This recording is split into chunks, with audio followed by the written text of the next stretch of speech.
Et coucou les cliquets, j'espère que vous allez bien. Alors, petit disclaimer dans cette vidéo, je préfère en faire un, on ne sait jamais, de peur d'outrer certaines personnes qui regardent cette vidéo.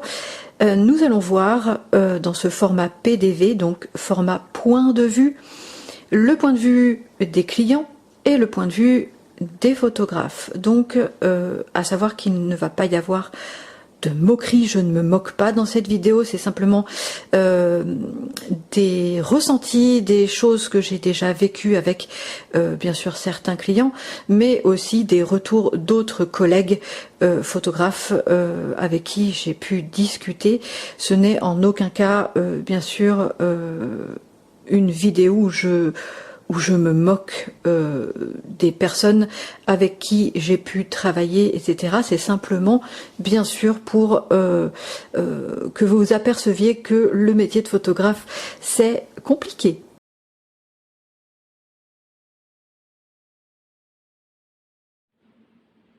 Oui, allô, bonjour, je suis bien chez Mandouchou de photographie. Oui, bonjour, j'aimerais savoir si vous êtes photographe professionnel.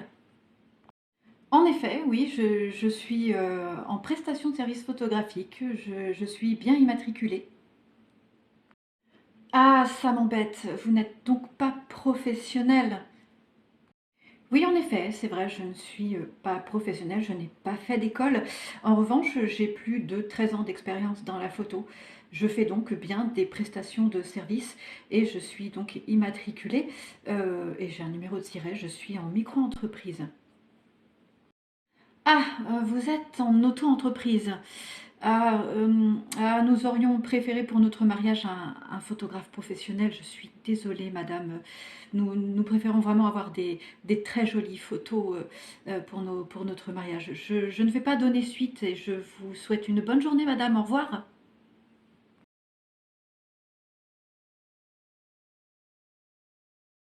Oui, bonjour, Mandouchou de photographie, je vous écoute. Oui, bonjour madame. Je suis enceinte et j'aimerais faire une jolie séance de grossesse. Est-ce que je peux me renseigner sur vos tarifs éventuellement? Oui, alors désolée de vous couper. Par contre, nous avons vraiment un tout petit budget, hein. Très bien. Alors, avant de parler de budget, est-ce que vous pouvez éventuellement me dire sur quel thème vous voudriez partir, sur quoi vous voudriez partir exactement? Vous avez des idées? Alors oui, effectivement, c'est bien d'en parler. Nous avons une idée très arrêtée à ce sujet. Nous voudrions vraiment quelque chose de qualité. Vous voyez un petit peu les photos Instagram qui se font actuellement en studio avec de jolies couleurs, peut-être aussi un petit peu de noir et blanc. Enfin, si on pouvait partir sur plein de choses différentes, ce serait génial. D'accord, alors je suis en train de noter. Donc, vous voudriez, si je ne me trompe pas, si j'ai bien compris, des photos d'hyper qualité. Voilà, c'est ça. Donc Instagrammable, hein, tout ce qu'on voit actuellement sur Instagram, tout est parfait, tout est joli. Il n'y a pas un bouton sur le visage. Voilà, exactement. Et donc, vous voulez que ce soit à petit budget. Oui, oui, c'est ça. Effectivement, nous avons un budget de 50 euros. Attendez, je relis. Alors, excusez-moi, je n'ai pas bien compris. Vous avez donc un budget de 50 euros, c'est ça? Oui, effectivement, vous avez bien entendu, nous avons un budget de 50 euros. Voilà. Alors, je vous coupe encore une fois. Est-ce que vous auriez un dressing à me proposer avec tout plein de jolies robes que je puisse en essayer plusieurs le jour de la séance? Est-ce que c'est possible? Alors cette fois-ci, c'est à moi de vous couper avec tout le respect que je vous dois, madame. Pour 50 euros, je ne vais pas pouvoir vous proposer tout ce que vous me demandez. Voilà. Merci, au revoir. Alors, je reviens vers vous, les cliquets en voix off, pour vous partager tout simplement mon point de vue sur les deux situations que l'on vient d'aborder et de voir en vidéo. Sachez que ce sont deux situations que j'ai déjà vécues et que d'autres collègues ont vécues aussi et m'ont donc rapporté.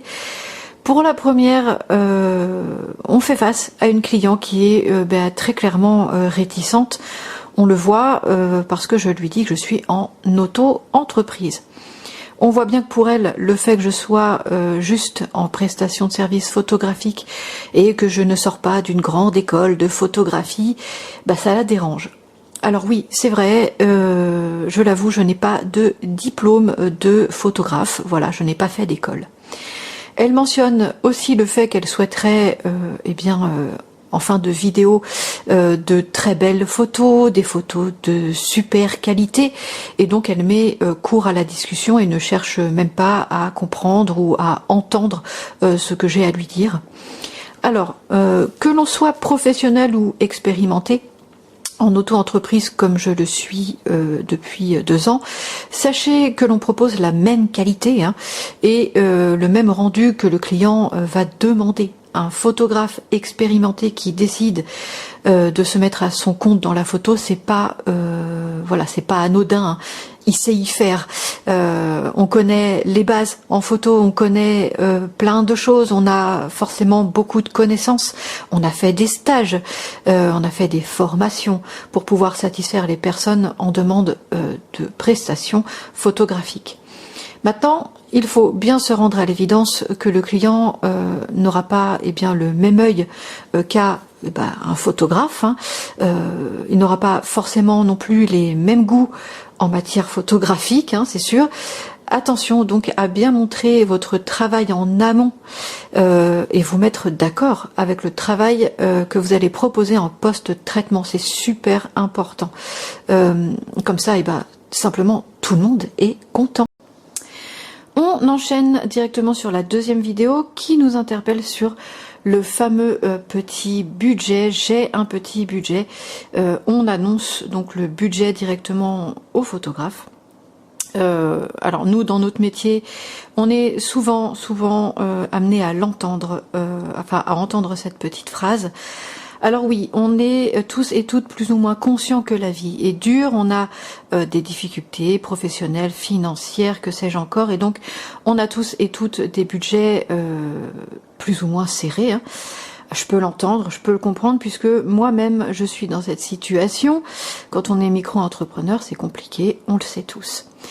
Ici, on a le cas de la cliente exigeante qui va en demander beaucoup et beaucoup trop pour un si petit budget. Donc, on parle là de 50 € pour du studio, pour une qualité irréprochable, c'est ce qu'elle dit.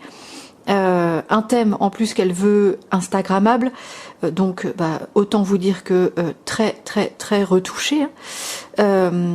Elle n'a aucune idée du travail de post-traitement, ni des heures passées à la retouche que ça peut engendrer. En fin de vidéo, en plus, elle demande si je possède un dressing pour des robes. Sachez qu'un shooting de grossesse, de toute façon, est tarifé entre 150 € et 400 €. C'est donc une fourchette, c'est vrai, assez large. Une prestation comme demandé sur la vidéo, on va plutôt effectivement se rapprocher des 400 €. Faites attention, ne vous laissez pas avoir par les sentiments et les récits de chacun. Avec les personnes avec qui vous allez discuter, ou par mail ou par téléphone ou de vue à vue. Que vous soyez photographe débutant ou expérimenté, oui, parce qu'un photographe professionnel diplômé ne se laissera pas avoir là-dessus. Si vous êtes comme moi indépendant ou en micro-entreprise, vous devez rentrer dans vos frais et ne pas avoir de perte. Alors faites vraiment attention. Et voilà les cliquets, cette vidéo est maintenant terminée. Donc ce nouveau format, le format PDV, le format point de vue, client view photographe. Alors évidemment, là je vous ai montré 2 exemples, il y en a plein. Plein. Donc des formats PDV, il y en aura pas mal sur ma chaîne, je pense. Voilà les cliquets. Eh bien écoutez, abonnez-vous bien et je vous dis à très bientôt pour une prochaine vidéo.